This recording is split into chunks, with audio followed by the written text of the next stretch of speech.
अत्याचाराच्या आरोपात सिन्नरचा भोंदूबाबा अशोक खरातला अटक करण्यात आली।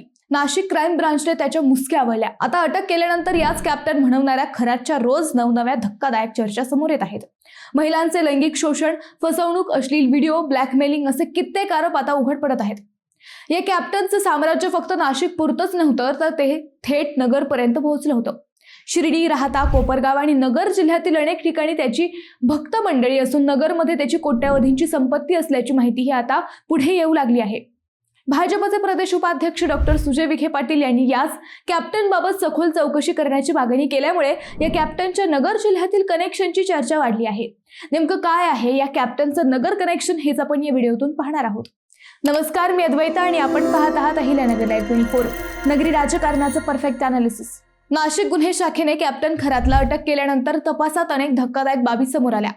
पोलिसांनी खरातच्या पेनड्राईव्ह मधून 58 व्हिडिओ जप्त केल्याची माहिती आहे।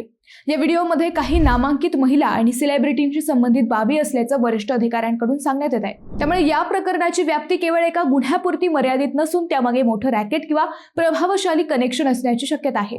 जप्त करण्यात आलेल्या व्हिडिओची सखोल तपासणी सुरू असून त्यातून आणखी धक्कादायक खुलासे होण्याची शक्यता वर्तवली जात आहे।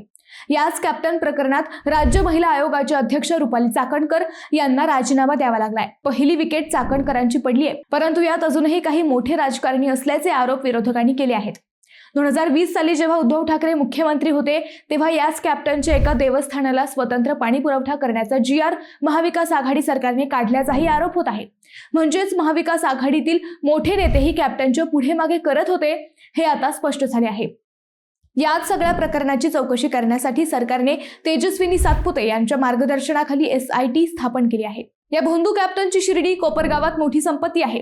खरातची शिर्डी आणि परिसरातील कोट्यावधींची मालमत्ता आता चर्चेचा विषय बनली आहे। निघोज परिसरात तब्बल 50 कोटी रुपये किमतीचा 4 एकरचा भूखंड, त्यानंतर आता आणखी 2 प्राईम लोकेशनवरील भूखंडाबाबत माहिती समोर आल्याने खरातच्या संपत्तीचा मुद्दा पुन्हा चर्चेचा विषय बनला आहे।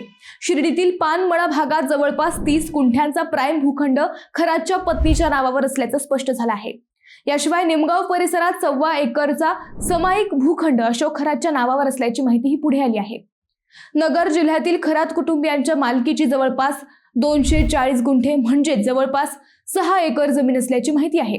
विशेष म्हणजे ही सर्व जमीन शिर्डी आणि परिसरातील प्राईम लोकेशन मध्ये असल्याने तिची एकूण किंमत 60 ते 70 कोट्यावधींमध्ये असल्याचा अंदाज व्यक्त केला जात आहे। महत्त्वाचे म्हणजे नाशिक गुन्हे शाखेने खरातला बेड्या ठोकण्यापूर्वीच शिर्डीतील त्याच्या मालकीच्या भूखंडावरील गव्हाची काढणी घाईगडबडीत उरकण्यात आली होती।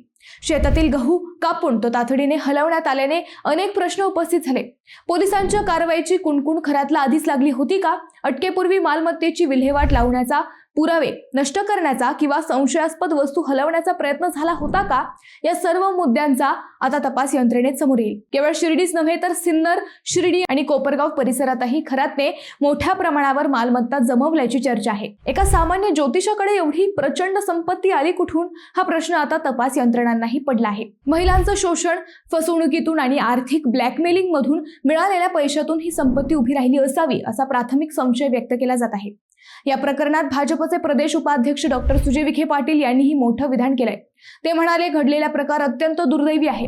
माझा अशोक खरात यांच्याशी कधीही संबंध आलेला नाही।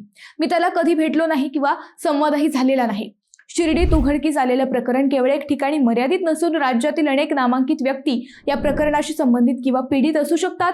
राहाता, शिर्डी परिसरातील अनेक लोक पीडित असू शकतात, असं सुजय विखे पाटील यांनी स्पष्ट केलंय।